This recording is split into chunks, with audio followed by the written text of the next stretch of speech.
বন পাহাড় আদিবাসী নিয়ে নিয়মিত আমাদের মুক্ত আলোচনায় আজকে আবার আসলাম। আজকের প্রসঙ্গটা একটু ভিন্ন।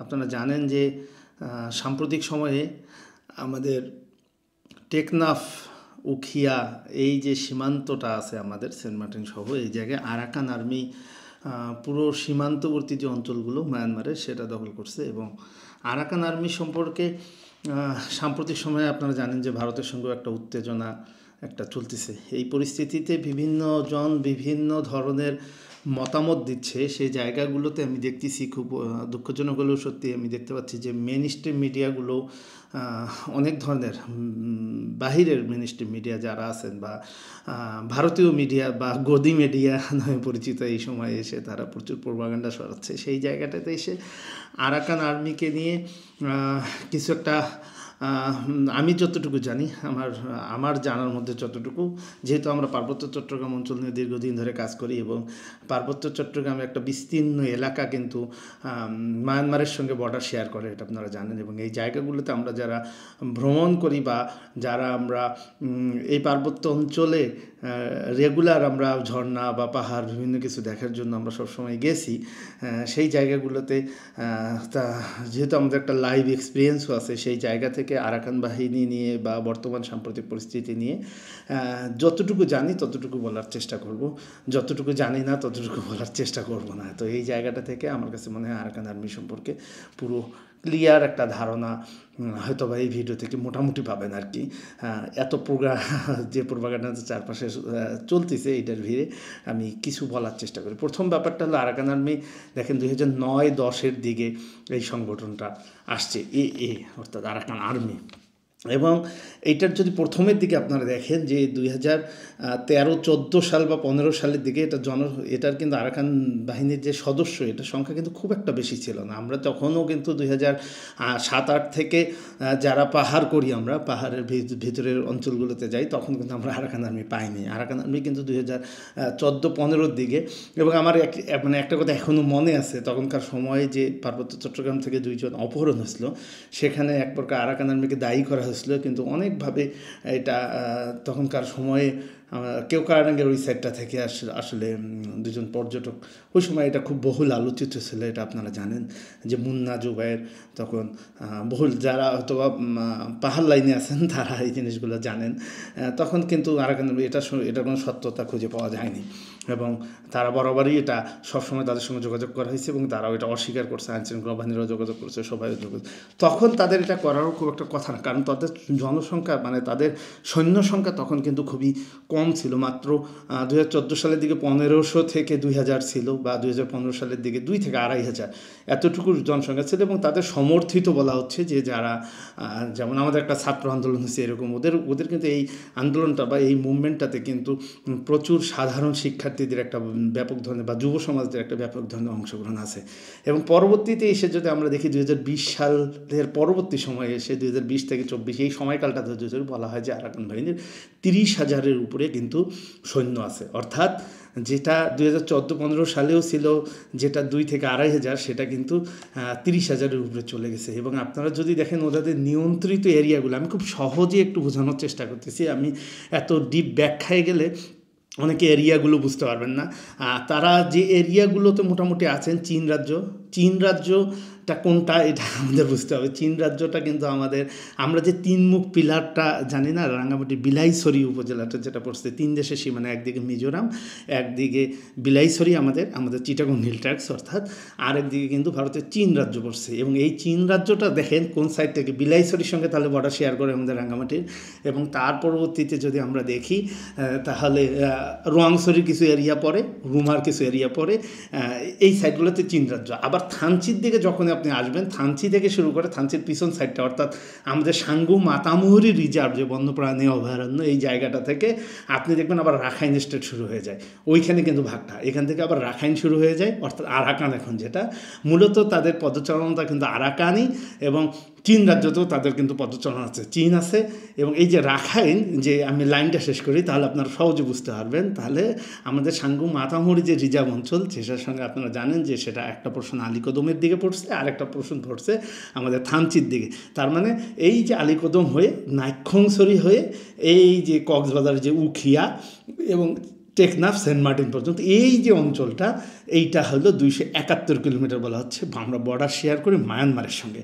এখন এই জায়গাটাতে আগে, পুরো জায়গাটাতে আগে ছিল মায়ানমারের জান্তা সরকার, যে যারা রোহিঙ্গার কারণে আমরা জনপ্রিয়, আমরা শুধু এই কারণে শুধু নাফ নদী বা তার এরিয়াতে বা রোহিঙ্গা এরিয়াগুলোতে উখিয়া টেকনাফ এই সাইডগুলোর ব্যাপারে আমরা আরাকান আর্মির পদচারণা সম্পর্কে জানি। কিন্তু পাহাড়ে যে তাদের একটা দীর্ঘ একটা বিস্তৃতি আছে বা সীমান্তবর্তী অঞ্চলগুলোতে, তো এইটা কিন্তু আমাদের দেশের বেশিরভাগ মানুষ যেহেতু পাহাড় নিয়ে খুব একটা ভাবে না, এবং এটা কেন ভাবে না জানি না, এবং এই না ভাবনা থাকার কারণে তারা শুধু মনেই করে যে এটা শুধুমাত্র মুসলমান নিধন করতেছে মায়ানমার জান্তা সরকার।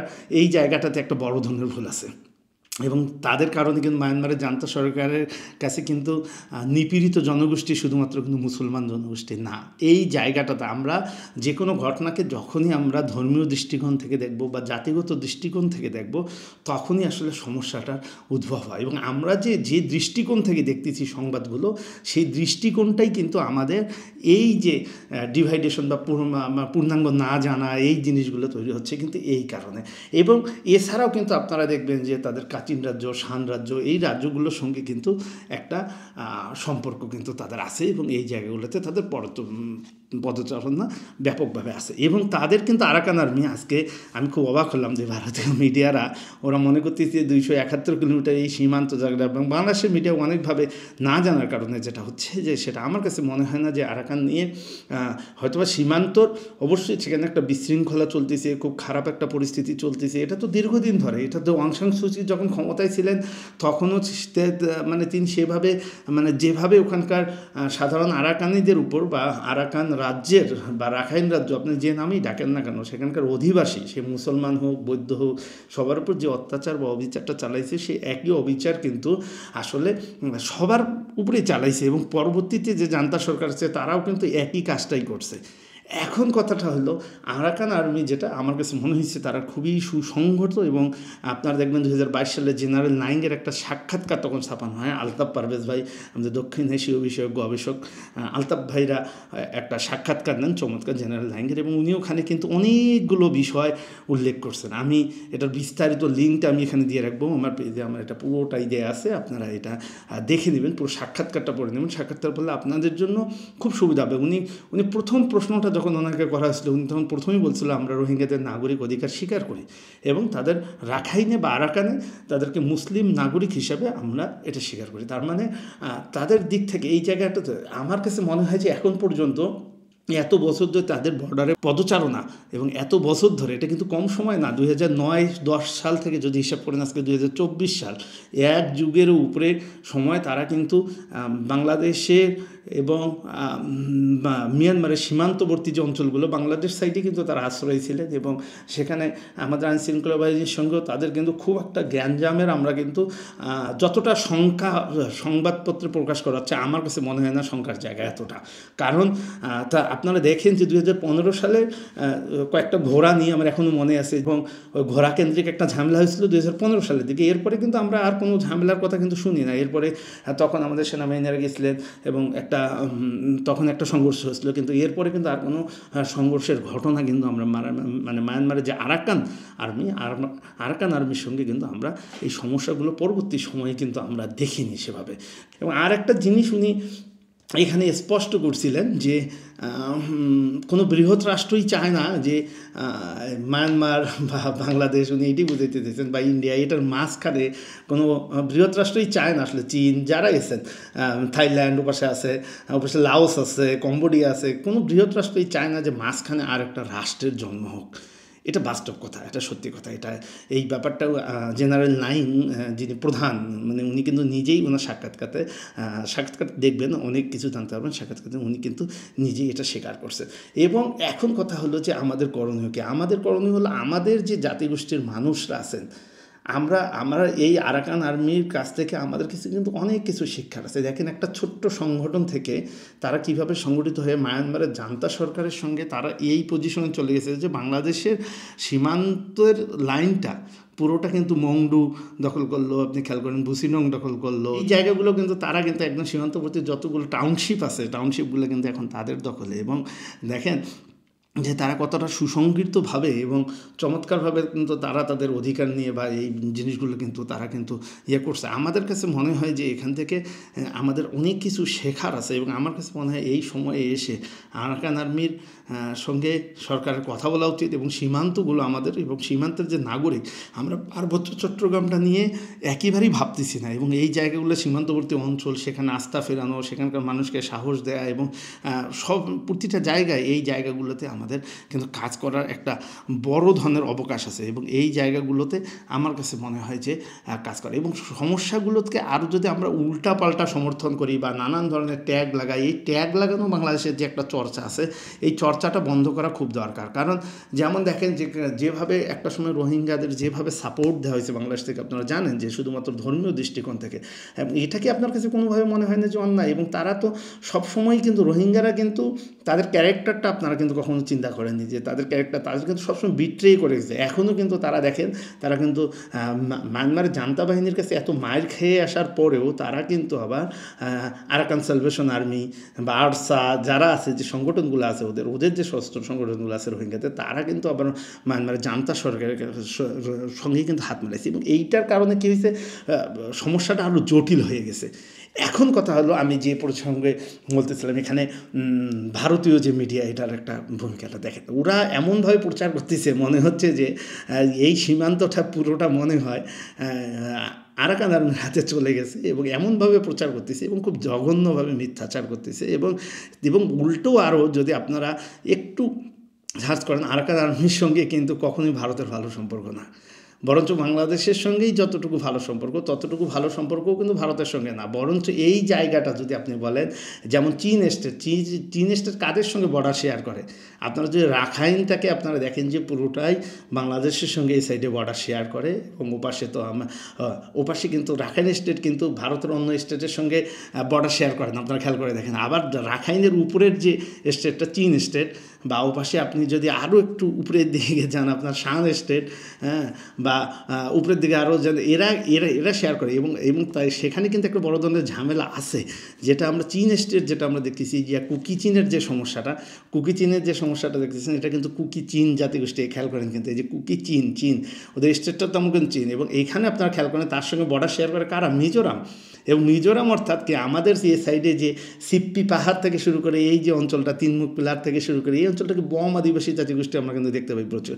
তার মানে কি তারা চীন জাতিগোষ্ঠী বা কুকি জাতিগোষ্ঠী, এই যে কুকি চীন, এই যে চীন, এটা কিন্তু পুরোটাই এক জাতিগোষ্ঠী। বরঞ্চ মিজোরামের সাধারণত চীন জাতিগোষ্ঠীরা কিন্তু একটা চীন জাতিগোষ্ঠী নিয়ে ভারত কিন্তু একটা সমস্যা আছে মণিপুরে, সেটা আপনারা জানেন যে এখানে কিন্তু মেইতিদের সঙ্গে যে কুকিদের সঙ্গে যে ঝামেলাটা লাগতেছে, এই যে কুকি চীন জাতিগোষ্ঠী, এই কুকিদের সঙ্গে কিন্তু ঝামেলা এখনও বলবৎ আছে। বরঞ্চ এখানে ভারতে ব্যাপক একটা ব্যাকফুটে আছে, কিন্তু তারপরেও তারা এই জঘন্য মিথ্যাচারগুলো করতেছে। এই যে মিথ্যাচারের যে একটা রাজনীতি, আমরা কোথাও কোনো সংঘাত চাই না, কোথাও কোনো সব প্রতিটা জায়গায় দেখেন দিন শেষে প্রথম সত্যি কথাটা এটা আমাদের প্রতিটা দেশের জনগণকে বুঝতে হবে, প্রতিটা দেশে, ভারত হোক, বাংলাদেশ হোক, মায়ানমার হোক, যে জায়গায় যে অঞ্চলে যে বসবাস করে তার যে নাগরিক অধিকার, তার যে সামাজিক অধিকার, তার যে আত্মমর্যাদা নিয়ে তার বেঁচে থাকার যে অধিকার তার নিজের ভূখণ্ডে, এইটাকে যতক্ষণ আপনি স্বীকার না করছেন এবং তার যে একটা অধিকার আছে, তার যে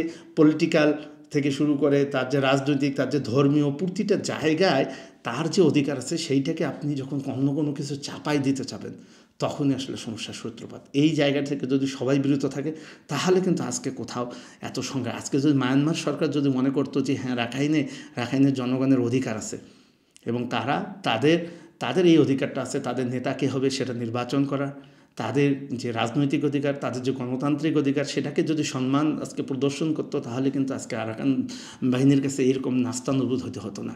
ঠিক একইভাবে বাংলাদেশ সরকারকে বুঝতে হবে এই অঞ্চলে যতগুলো আমাদের পাহাড়ি জাতিগোষ্ঠীর মানুষ আছে তাদের যে অধিকার, আজকে কি আপনারা বাঙালিরা কি ইয়াদের নিয়ে ভাবতেছেন? এই যে বম জাতিগোষ্ঠী তাদের কি অবস্থা? তাদের অবস্থা নিয়ে কিন্তু কেউ আমরা ভাবতেছি তাদের সঙ্গে কি বসা হয়েছে, কয়টা মিটিং হয়েছে। শুধু দূর থেকে সন্ত্রাসী সন্ত্রাসী বলে গেলে কি হবে, একটা সময় এই যে আরাকান বাহিনীকে সবাই তো সন্ত্রাসী বলতো, তারা কিন্তু আজকে এই সীমান্ত জায়গাগুলো সব দখল করে নিচ্ছে এবং তাদের সঙ্গে কিন্তু মায়ানমার সরকার হোক বা বাংলাদেশ সরকার হোক, বাংলাদেশ সরকার সীমান্ত বাঁচানোর জন্য তাদের সঙ্গে আলোচনায় বসতে হবে এবং মায়ানমার সরকারকে বসতে হবে। তো এই যে জায়গাগুলো তৈরি হচ্ছে এবং ভারত সরকারও কিন্তু সেম, দেখেন এই যে মেইতি এবং এই যে কুকিচিন জাতিগোষ্ঠীর যে মণিপুরের সমস্যা, মণিপুরের সঙ্গে বর্ডার শেয়ার করে কে, খেয়াল করেন কিন্তু আবার এই দিকে মিজোরামের সঙ্গে বর্ডার শেয়ার করে কে, চীনের সঙ্গে বর্ডার শেয়ার করে কে, চীন স্টেটের সঙ্গে বর্ডার শেয়ার করে কে, আমাদের বাংলাদেশ। তাহলে এই জায়গাটা থেকে এই জায়গাগুলো, এই যে কানেকশনটা আছে, এই যে কানেক্টিভিটিটা আছে, এইটা আমরা ভুলে যাই বলে আজকে এতটা সমস্যা। কাজেই আরাকান বাহিনী নিয়ে আমি অল্প কিছু ইন্ট্রোডাকশন একটা দেওয়ার চেষ্টা করলাম। আপনাদের যদি আরও কিছু জানার আগ্রহ থাকে বা আরও বিস্তারিত জানার আগ্রহ থাকে আমি অবশ্যই জানাবো, আপনারা মতামত জানাবেন, আমি এই বিষয়ে আলোচনা করার চেষ্টা করবো। আমরা শুধুমাত্র পাহাড় ঘুরি বা পাহাড়ের ওই সৌন্দর্য দেখাতে চাই না, ওখানকার মানুষকে নিয়ে যদি আমরা কথা না বলি, তাদের সমস্যা নিয়ে খোলামেলাভাবে কথা না বলি, আমরা কারো পক্ষে বা বিপক্ষে না, আমরা যদি খোলামেলাভাবে এই সমস্যাগুলোর কথা না বলি, তাহলে কিন্তু আসলে এই পরিস্থিতি তো ঘোরা হবে না। এই পরিস্থিতি আপনার কোথাও, আমার তো মায়ানমার যাওয়ার খুবই ইচ্ছা আছে, এত সুন্দর একটা জায়গা, এতগুলো স্টেট আছে, চীন স্টেট, শান স্টেট, কাচিন, চমৎকার জায়গা আছে, আমার যাওয়ার খুবই ইচ্ছা আছে। কিন্তু এই যে এত গ্যাঞ্জাম গ্যাদারিংয়ের মধ্যে কিন্তু আমরাও কিন্তু ভ্রমণ করতে পারতেছি না এই জায়গাগুলো। এত চমৎকার পৃথিবীর যে সৌন্দর্য, ওখানে ইরাবতী নামে চমৎকার একটা নদী আছে, মেকং আছে, স্যালভিন আছে, এই জায়গাগুলো যাওয়ার খুবই আগ্রহ আছে। এবং আপনারা খেয়াল করেন যে একটা হিমালয়ের বড় পোর্শন যেটা অরুণাচলের সঙ্গে কিন্তু এই সাইডটা কিন্তু পুরোটাই কিন্তু মায়ানমারের মধ্যে পড়ছে এবং চমৎকার একটা জায়গা। তো যাই হোক, এই ব্যাপারগুলো নিয়ে আমরা আগামীতে আবার কথা বলবো। আপনারা মতামত জানাবেন যে কী বিষয়ে জানতে চান, আমরা এইসব নিয়ে আবার কথা বলবো। ভালো থাকবেন, আজকের মতো এখানে রাখলাম। শুভরাত্রি।